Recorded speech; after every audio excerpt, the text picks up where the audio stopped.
The Chinese accounts also reveal that in the 7th century, caste and endogamy were well entrenched. Xuanzang noted that Indians were very particular in their personal cleanliness, but did not seem to mind their public streets being filthy. Ayodhya was mainly a Buddhist town, and Rama was neither a popular god nor did he have anything to do with the city we call Ayodhya.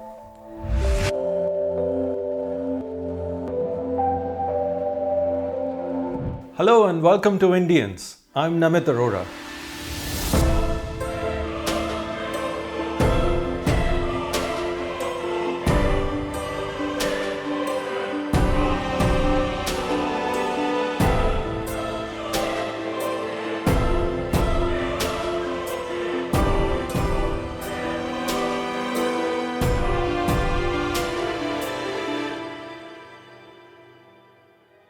In the previous episode, we looked at the Ikshwaku kingdom that thrived in Andhra Pradesh about 1800 years ago. Among other things, it was a center of Buddhist learning that was soon followed by even bigger centers of Buddhist learning in eastern India. The greatest of them was Nalanda Mahavihara, which attracted students from all across Asia, especially China. In this episode, I'll look at what it was like to be a student at Nalanda. Who funded it for 800 years and why did it disappear? What did the foreign students think about Indian society and culture? And what caused the decline of Buddhism in India?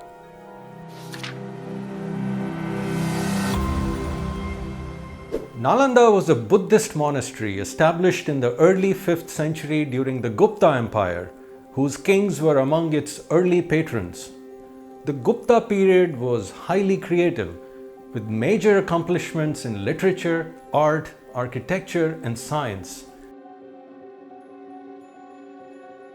It was the age of Kalidas, the poet and playwright, Vatsyayan, author of the Kama Sutra, and Aryabhat, the mathematician astronomer. Our decimal number system, also known as the Arabic numeral system, likely arose then, as did some of the sublime rock art at Ajanta and Ellora near modern-day Aurangabad. Nalanda outlasted the Gupta Empire and many others. It lasted about 800 years until its demise in the 13th century. It was the greatest center of Buddhist learning in the world. So great was its reputation that student monks came to study here from across Asia. Hundreds came from China alone, but also from Sri Lanka, Tibet, Japan, Korea, Sumatra, and Central Asia. They often undertook dangerous overland journeys across deserts and mountains that took years to complete. Many didn't make it. So why did they risk so much? Because they had several motivations.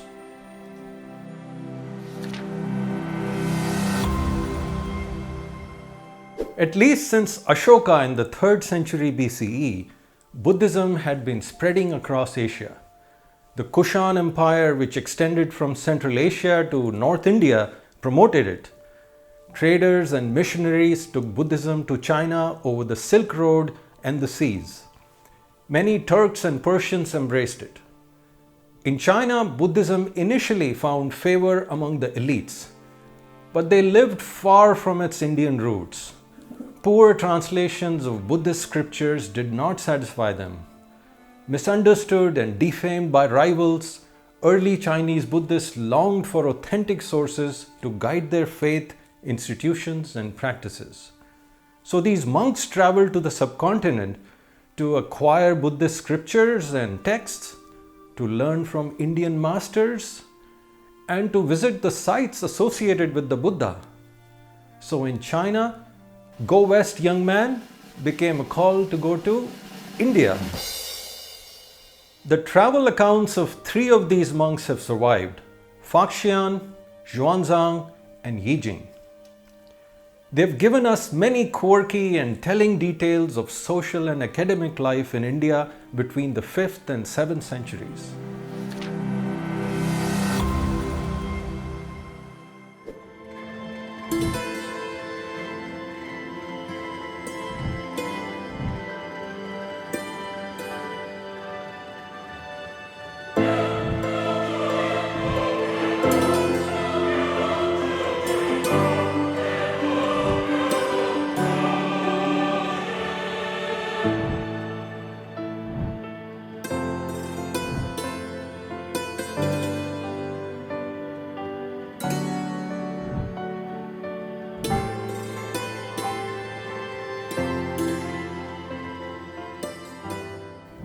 In terms of average living standards of food, clothing, homes, the Chinese monks saw India and China as about on par. They noticed a lot of countries or kingdoms in the subcontinent. Yijing reported 30 countries, Xuanzang 70. They mostly encountered kings who were Kshatriya, Vaishya, Brahmin, or Buddhist. But a small minority were Shudra, and one ruler was even a queen. They recorded a range of laws, punishments, taxation, foods, festivals, and customs. Faxian described a well-functioning civic hospital system in the cities of the Gupta Empire. These monks also passed by large tracts of forests full of wildlife. That's no surprise. India's population was only about 5% of what it is today. A very different world from ours. In the 7th century, Xuanzang noted that Indians were very particular in their personal cleanliness, but did not seem to mind their public streets being filthy. Sound familiar? Yijing wrote, "The first and chief difference between India and other regions is the peculiar distinction between purity and impurity." The upper class Indians he met, including monks, obsessed over foods they saw as innately pure or impure. Their custom was to be served on individual plates. They neither shared dishes nor ate leftovers. To be touched by someone while eating was polluting. Only the right hand was to be used for eating. Onions were considered impure and a cause of tummy aches, diseases, and bodily weakness. We have come a long way from that attitude to toppling governments if the price of onions isn't right. The Chinese accounts also reveal that in the 7th century, caste and endogamy were well entrenched. Outcasts lived beyond the walls of towns and villages. They included butchers, fisherfolk, dancers, executioners, scavengers. They could only walk on certain designated tracks. Their status was so low that they could even eat impure foods like onions, garlic, and cattle meat. Manual scavengers had to announce their passage by striking sticks. If a pure person touched one of them by accident, he had to thoroughly wash himself and his clothes. In other words, the records of Chinese travelers reveal that untouchability was a firmly established practice in the 7th century.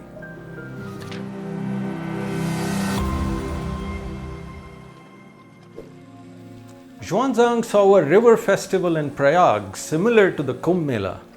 People had assembled at the confluence of the Ganga and Yamuna to wash away their sins. He saw a majestic statue of Shiva in Varanasi and noticed that the town was full of Brahmins and their 100 temples. He was very impressed by the Ganga, calling it wide and blue and its water sweet and pleasant. Imagine saying that today. Both Xuanzang and Faxian described Mathura as a Buddhist town with thousands of monks residing on both banks of the Yamuna. Mathura had long been the most important center of Buddhist art in North India. Xuanzang also called Ayodhya a great center of Buddhist learning with 100 monasteries. It was known for its Yogacara school of Mahayana Buddhism. Brahmanism was less common in Ayodhya, and Lord Rama is entirely absent in his account. This shouldn't surprise us. After all, the cult of Rama or Ram Bhakti arose centuries after Xuanzang. Ayodhya itself was a name recently given to a place long called Saket. This was not the same Ayodhya that Valmiki had in mind. In other words, Ayodhya was mainly a Buddhist town, and Rama was neither a popular god nor did he have anything to do with the city we call Ayodhya. The most powerful ruler in India in the 7th century was perhaps Harsha of Kannauj, who Xuanzang praised profusely for his temperance and generosity. Harsha was a strong leader. He had driven out the dreaded Hunas, the invading tribes from Central Asia. Like Ashoka, He too had embraced Buddhism in midlife. He built hospitals on major highways and provided free food and medicines for all travelers. Every fifth year, in a grand event, he donated all surpluses in his treasury to charity, including to religious institutions. Xuanzang traveled at least as far south as Kanchipuram in modern-day Tamil Nadu, where he saw 100 Buddhist monasteries and 80 Hindu temples.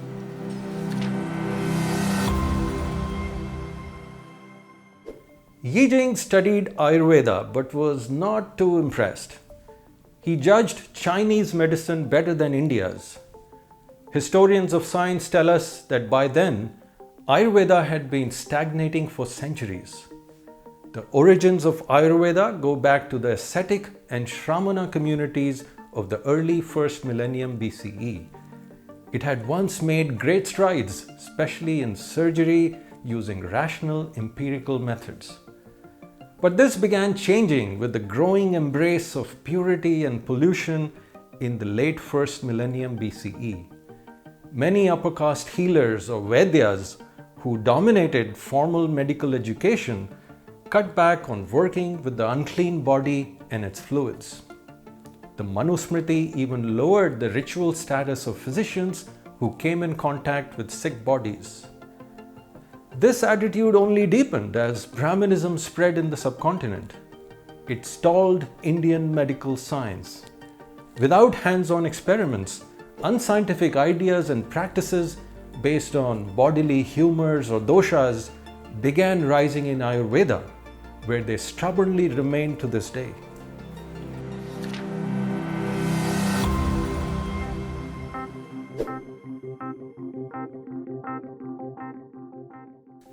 The Chinese monks say a lot about Nalanda too. When they visited in the 7th century, its resident population was about 3,000 monks. Archaeologists have so far uncovered 11 monasteries, 6 temples, and a giant stupa called the Great Monument. Each monastery had a rectangular courtyard, a veranda all around it, and dorm rooms stacked 2 floors high. Each floor had 30 to 40 rooms, and at least 2 monks shared each room. The courtyard had a brick oven for cooking, a well for water, and bathrooms with covered drains. Each monastery was run by a learned master, a sort of dean, along with a supporting faculty. These teachers lived with the students and enjoyed the most spacious rooms. Formal greeting protocols existed between students and teachers. Courtyards had podiums from where teachers lectured to students seated on the floor. Each monastery had its own shrines to the Buddha and other gods. It's clear that Buddhism, like Brahmanism, had admitted many local folk deities in its pantheon in order to broaden its appeal, though Brahmanism was far ahead in this game. The motif of amorous couples had become increasingly common on religious sites. It even appears in the temple art of a monastic institution like Nalanda. The Chinese accounts describe the monks' daily walks and bathing routines in nearby ponds, their worship and cremation rites, the games they played, and the meals they ate. The staples of their food were rice, barley, beans, cooked veggies and roots with ghee, honey, or spices. Mangoes were much loved. On rare occasions, the monks even ate meat, as long as it came from an animal who had died naturally or in an accident. So while they did not commission animal slaughter, they were pragmatic enough to not let good nutrition go to waste.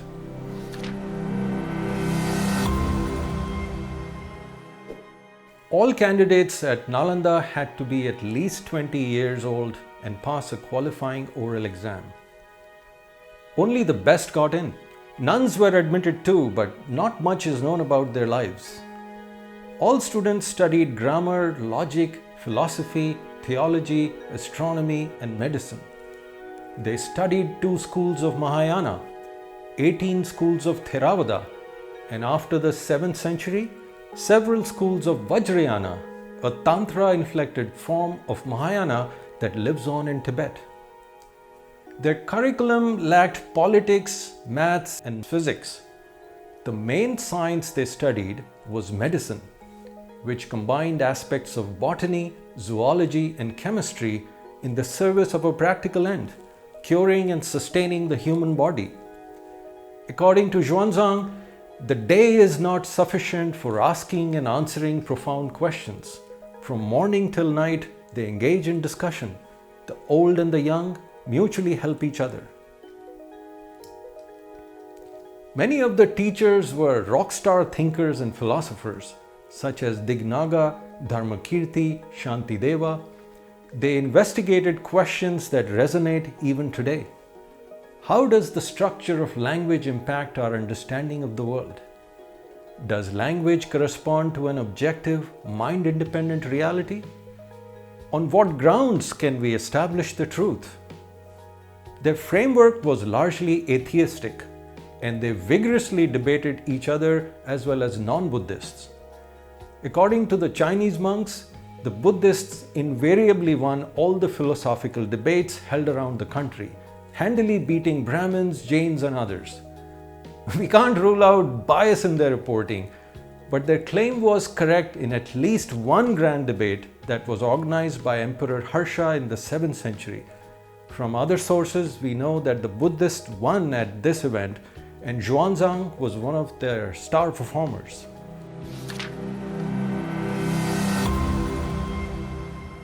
The Chinese monks observed great cultural diversity in the subcontinent, but as outsiders, they also saw an ethnic quality that distinguished its people from others. They used a single term for all people of this side of the river Sindhu. This term was Intu, derived from Sindhu, which the Persians pronounced as Hindu. This was a non-religious term used for the entire population of the subcontinent, like the term Indians. Only in late medieval times would Hindu start referring to a specific religious identity. The monks noticed many common cultural features across these kingdoms, especially among the elite followers of big religions. But the people had no broadly common identity. As Yijing wrote, Indians did not see themselves as one people. They neither had a name for their vast territory nor for themselves as a whole. No one saw themselves as practicing Hindu religion. The truth is that most people's identities were highly local, shaped by their language, tribe, caste, region, king, faith, folk belief, or custom. The average religious chap would have been very surprised to be told that he practiced a widely shared faith called Sanatan Dharma, as Hindu nationalists began claiming in the 19th century. The term Sanatan Dharma has no such historical reality. It's a product of the conservative Hindu revivalism of modern times. In fact, the very idea of an eternal religion is weird, given the immense historical change in the subcontinent's religiosity over the last 3,500 years.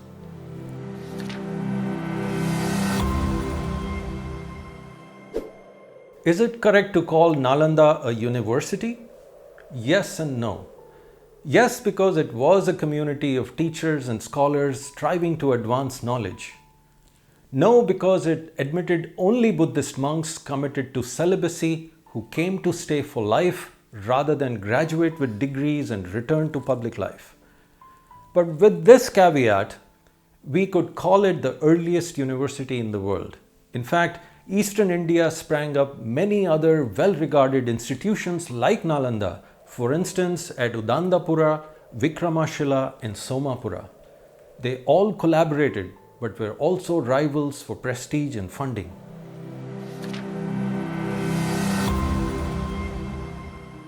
It seems the monks at Nalanda had a simple yet comfortable life.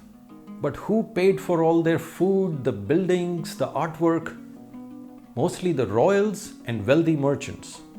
Some of the royals, including foreign ones, secured for Nalanda long-term rights to the revenue of nearby villages. Apparently 100 villages supplied rice, cereal, milk, butter, ghee, vegetables, and other produce to the monastery. For the monks, it was like a lifelong scholarship.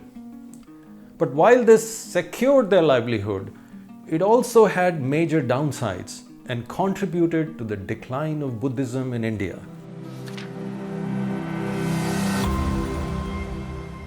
Buddhism's decline had begun in the second half of the first millennium. Xuanzang had already noticed its slide in the 7th century, and that trend accelerated in the centuries ahead. I think there are 5 key reasons for the decline of Buddhism in the land of its birth. First, there had long been a competitive and hostile dynamic between Brahmanism and Buddhism, mainly over 3 things: funding, followers, and ideology. The Chinese monks have recorded frequent and often bitter conflicts between Buddhist monks and Brahmins. Xuanzang reported a failed plot in which 500 Brahmins had hired a killer to assassinate Emperor Harsha because they were jealous and resentful of his excessive patronizing of Buddhism. Centuries earlier, the grammarian Patanjali had himself compared the animosity between the Brahmins and Shramanas to that between the snake and the mongoose. Sometimes kings took sides in their battles too. In the 6th century, the Han ruler Mihirakula, a Shaivite, destroyed stupas, monasteries, and killed monks in the northwest. According to Xuanzang, Shashank of Bengal, a Brahminical king, slandered the religion of the Buddha and raided and cut down the Bodhi tree, burnt it with fire, and destroyed the monasteries around it. There are many such stories. In short, Brahminical hostility was a major factor in the demise of Buddhism. Their conflicts appear in sculpture too. For instance, in the site museum at Nalanda, we see Buddhist tantric deities trampling Brahminical gods, like Trailokya Vijaya trampling Shiva and Gauri, or Aparajita trampling Ganesh. They come from Buddhism's waning centuries and seem like desperate attempts to signal their religious superiority to lay people. Second, in the early centuries of Buddhism, its clergy had earned its living by relying on common people, exchanging religious services for donations of food, clothes, or money. But centuries of royal patronage had reduced their dependence on ordinary people. As their needs were taken care of by the royals, the monks reduced their contact with the lay public. They no longer needed the public to earn a living. They began retreating into walled, gated monasteries and grew self-absorbed in their academic and personal quests. As they abandoned the public returned the favor. Lay Buddhists who didn't care much for abstract theological differences began shifting to rival religious orders with similar modes of worship. So the funding by the royals turned out to be a very mixed blessing indeed. Third, between the 7th to 10th centuries, profound changes occurred in the Indian religious landscape, like the rise of Brahminical orthodoxy led by Adi Shankara, and the emergence of bhakti or mystical devotionalism in South India. One could say that there was a big churn in the religious market and more satisfying products were turning up. Buddhism was one of the losers, partly because it was a more sober and austere faith, and partly because Brahminical Hinduism had more cleverly appropriated folk beliefs and practices. It had embraced popular features of Buddhism too, such as monastic orders and stopping animal sacrifices. It had even declared the Buddha as the 9th avatar of Vishnu. As a business major might say today, this reduced Buddhism's USP. Fourth, with declining followers for Buddhism, the kings of the period began shifting to an exclusively Brahminical ideology, and this set in a vicious spiral for Buddhism. Funding for its monasteries began drying up. Its last great royal patrons were the Palas of Bengal. They were followed by the Sena dynasty of Bengal in the 12th century, whose Brahminical kings actively persecuted Buddhist monks. Many monks fled south. On the eve of the Turco-Persian invasions around 1200, Buddhism had vanished from everywhere except isolated pockets in eastern and southern India and the western Himalayas.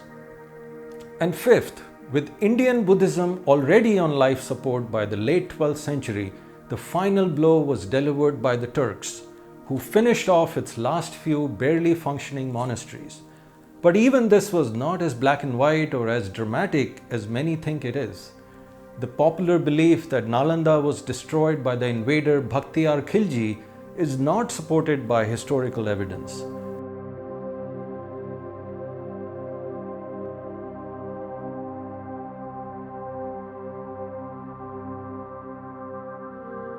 Rather than a dramatic final end, Nalanda continued its long phase of decay and depopulation for decades after Khilji's death.